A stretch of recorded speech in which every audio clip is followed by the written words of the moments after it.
April 19th, 1995, the U.S. faced one of the deadliest acts of terrorism, the Oklahoma City bombing, which killed a total of 168 people, including 19 children, and injured more than 500.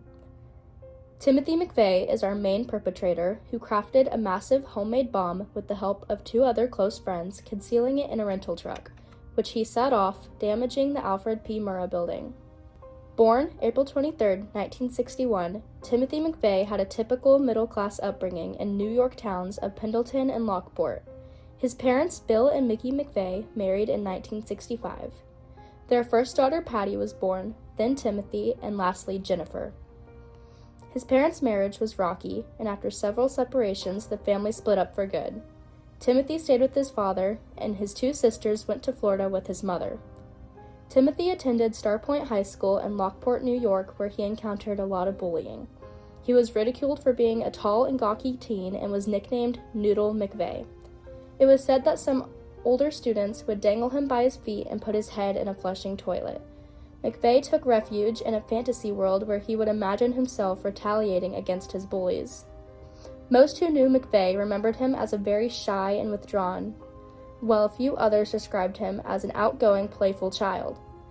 During high school, McVeigh became interested in computers and ended up hacking into the government computer systems using the name The Wanderer.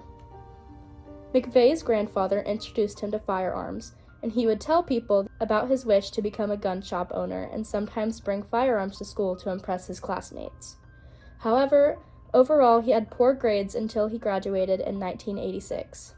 McVeigh won a partial college scholarship after graduating high school in 1986. He attended a 2-year business college but dropped out and began a series of odd jobs, such as Burger King, and then later as an armed security guard. McVeigh joined the Army in 1986 and was sent to Fort Benning for basic training. David Dilley, who served with McVeigh, said, "He was the best soldier I met when I was in the Army.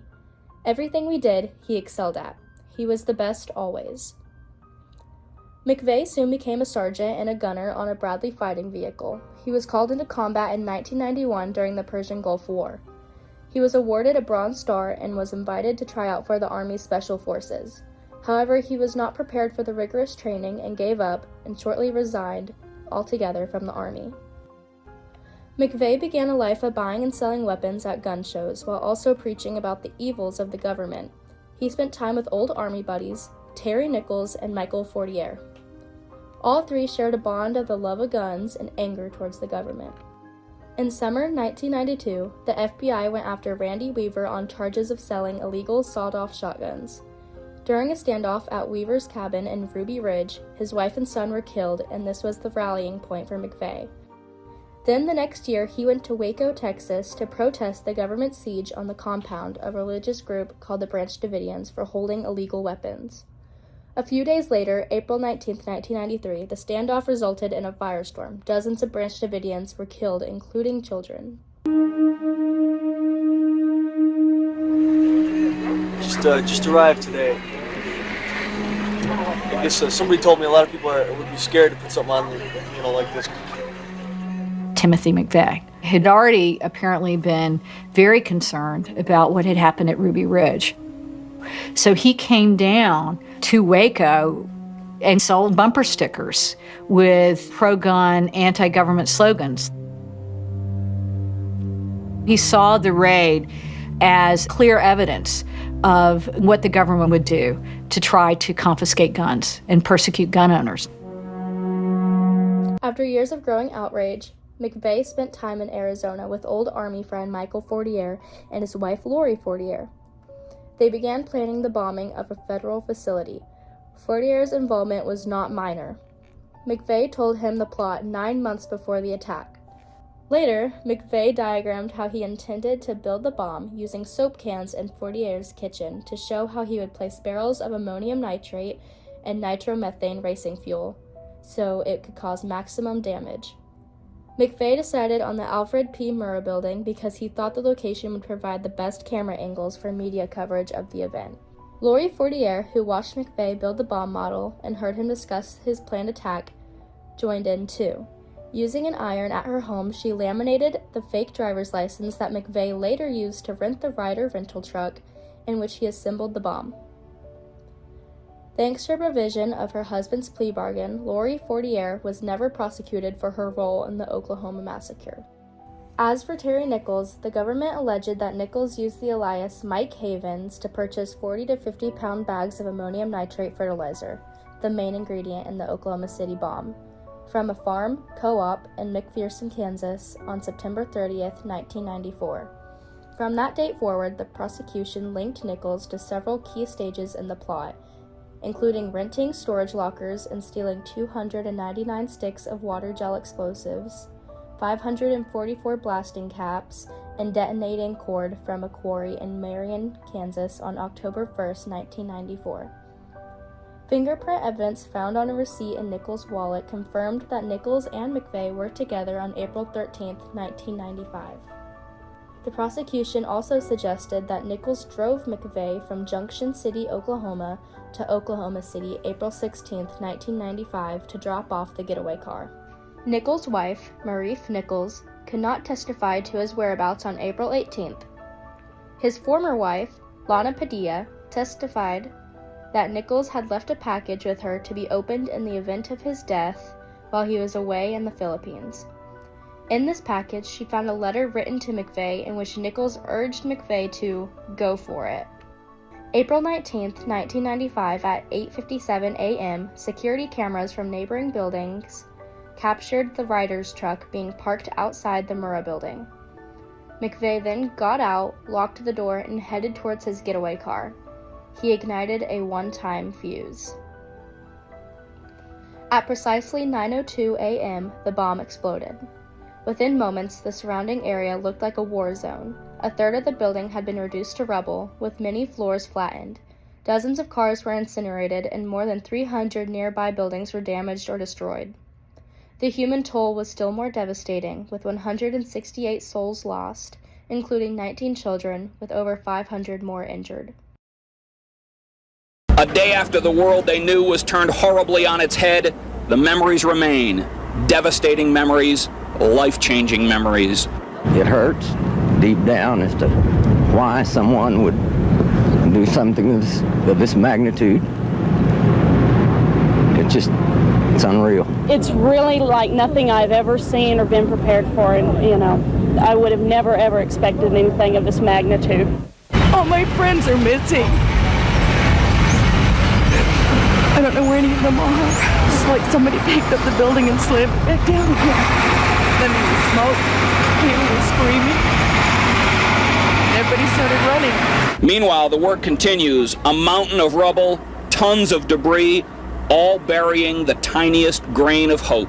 It's a very slow, tedious process of removing the debris and extricating the fatalities and searching for survivors. You hope and you pray that every time you turn a stone, there'll be a survivor somewhere. At 10:20 a.m., while driving north on the I-65, about 35 miles from the Kansas border, McVeigh is stopped by Trooper Charles Hanger for having no license plates on his vehicle. He is arrested for having no vehicle registration, no license plates, and carrying a concealed weapon without a permit. On April 20th, the rear axle of the Ryder truck was located, which yielded a vehicle identification number that was traced to a body shop in Junction City, Kansas.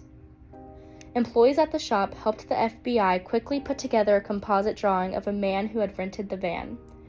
Agents showed the drawing around town, and local hotel employees supplied a name: Timothy McVeigh. A quick call to the Barrows Criminal Justice Information Services Division in West Virginia on April 21st led to the astonishing discovery that McVeigh was already in jail. From there, the evidence began adding up. They learned about McVeigh's extremist ideologies and his anger over the events at Waco 2 years earlier. They discovered that a friend of McVeigh's named Terry Nichols helped build the bomb, and that another man, Michael Fortier, was aware of the bomb plot. The bombing was quickly solved, but the investigation turned out to be one of the most exhaustive in FBI history. May 27, 1998, a federal judge sentenced an apologetic Michael J. Fortier to 12 years in prison. Michael Fortier then said, "I deeply regret not taking the information I had to the police. Dear people, please, I offer my apology and I ask you to forgive me. Please, please, don't let thoughts of me continue to hurt you. Nichols, 43, showed no emotion as the state jury was deadlocked on imposing the death penalty.